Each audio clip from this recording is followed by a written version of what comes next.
Hello friends, मैं गौरव कुमार स्वागत करता हूँ आप सभी का अपने YouTube channel craze for campus पे। तो आज हम बात करेंगे कि डीएक्सी की हायरिंग प्रोसेस क्या होती है। अभी रिसेंटली डीएक्सी ने 2024 बैच के लिए हायरिंग अनाउंस की across India on campus off campus दोनों के लिए। तो आज हम लोग इसमें बात करने हैं कि एलिजिबिलिटी क्राइटेरिया क्या हो सकते हैं, सिलेक्शन प्रोसेस में कितने राउंड्स होते हैं, रिटन टेस्ट पैटर्न क्या होंगे, आपको क्या रोल्स मिलेगा, क्या पैकेजेस मिलेगा, इस टॉपिक पे हम डिस्कशन करेंगे। तो सबसे पहले हम बात करते हैं एलिजिबिलिटी क्राइटेरिया की।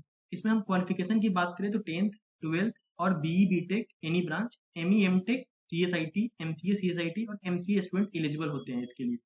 बैकलॉग्स में देखें तो आपकी ज्वाइनिंग टाइम पे कोई भी एक्टिव बैकलॉग्स नहीं चाहिए।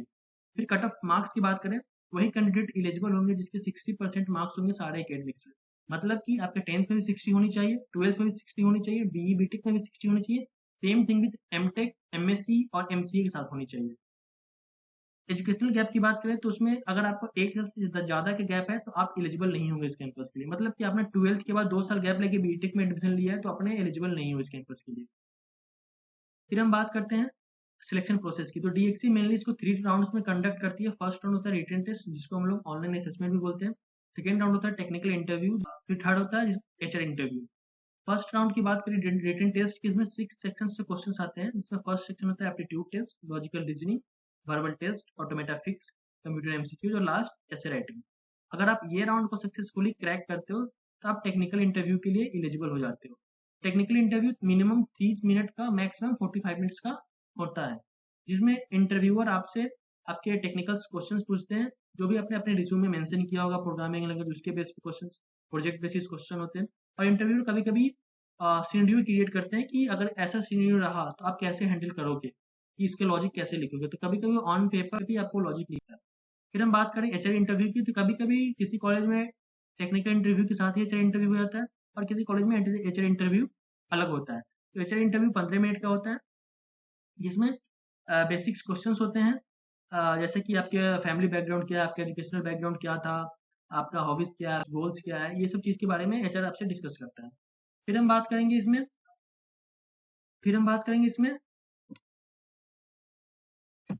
रिटन टेस्ट पैटर्न की, जो हमने पिछले स्लाइड में देखा। तो इसमें 6 सेक्शंस होते हैं। फर्स्ट सेक्शन होता है एप्टीट्यूड टेस्ट। इसमें नंबर ऑफ क्वेश्चन 16 रहेंगे, मतलब 16 क्वेश्चन रहेंगे, 16 मिनट दिए जाएंगे, मतलब एक क्वेश्चन के लिए 1 मिनट। फिर सेकेंड सेक्शन होता है लॉजिकल रीजनिंग, इसमें 14 क्वेश्चन होते हैं, 14 मिनट दिए जाएंगे, फिर एक क्वेश्चन के लिए 1 मिनट। फिर वर्बल टेस्ट होता है जिसमें 12 क्वेश्चन रहते हैं, 15 मिनट दिए जाते हैं। फिर आता है ऑटोमेटा फिक्स जिसमें 7 क्वेश्चन होते हैं, 20 मिनट होता है। ऑटोमेटा फिक्स में 7 छोटे छोटे कोडिंग क्वेश्चन होते हैं, जिसमें होता है क्या कि सिंटेक्स, किसी क्वेश्चन में सिंटेक्स का ऊपर और नीचे नीचे का सिंटेक्स लिखा हुआ, बीच का लॉजिक लिखना रहेगा। किसी क्वेश्चन में फुल कोड लिखा रहेगा, आपको आउटपुट फाइंड आउट करना रहेगा।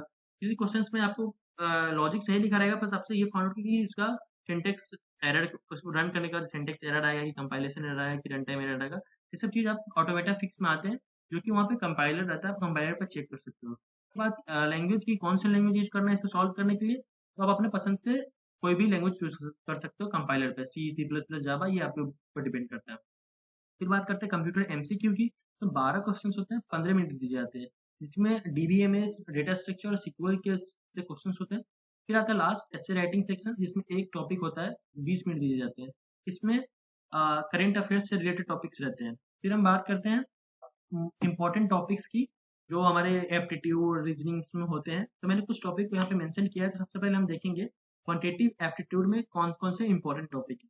तो एलसीएम एचसीएफ हो गया, प्रॉफिट लॉस हो गया, simple interest, compound interest, percentage, time and work, time speed and distance, average, mensurations, algebra, profit and loss, ratio and proportional.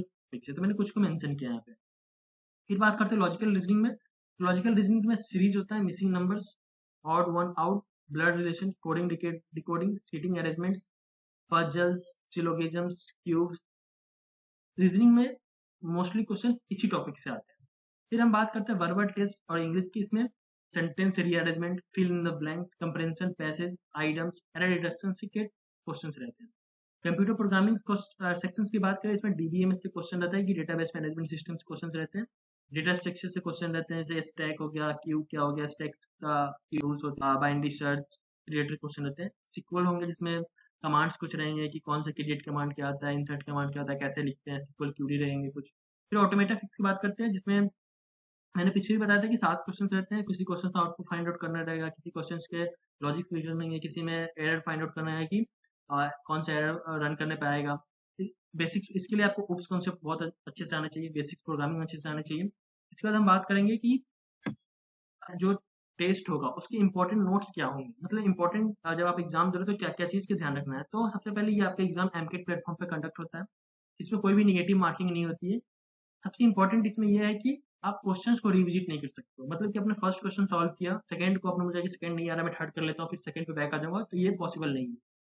फिर दूसरी चीज़ इसमें कि आप सेक्शंस को भी नेगेटिव नहीं कर सकते हो, मतलब कि अगर मैं सोचा कि मुझे 5 क्वेश्चंस मैंने एप्टीट्यूड का बना लिया, बाकी मुझे नहीं आ रहा, टाइम लगेगा, तो मैं रीजनिंग का सॉल्व कर लेता हूँ। तो अब अगर आपने एक बार सेक्शन स्विच कर लिया, फिर आप दूसरे दोबारा उस सेक्शन पे नहीं जा सकते हो। इस चीज़ का स्टूडेंट को अच्छे से ध्यान रखना चाहिए कि सेक्शन स्विच ना हो, क्वेश्चंस मिसिंग ना हो, और क्वेश्चंस बहुत ही ईज़ी नहीं बोल सकते, मतलब ईज़ी टू मीडियम आता है कि आप सॉल्व कर पाओगे। फिर हम बात करेंगे कि रोल्स और पैकेजेस का, जो सबसे इंपॉर्टेंट है, लोग देखते हैं कि पैकेजेस क्या हैं। बस पूरे सिलेक्शन प्रोसेस को अच्छे से क्रैक कर लेते हो, सक्सेसफुली कंप्लीट कर लेते हो, तो आपके रोल्स मिलते हैं एसोसिएट प्रोफेशनल सॉफ्टवेयर इंजीनियर का रोल। ये फ्रेशर लेवल एंट्री होती है डीएक्सी में।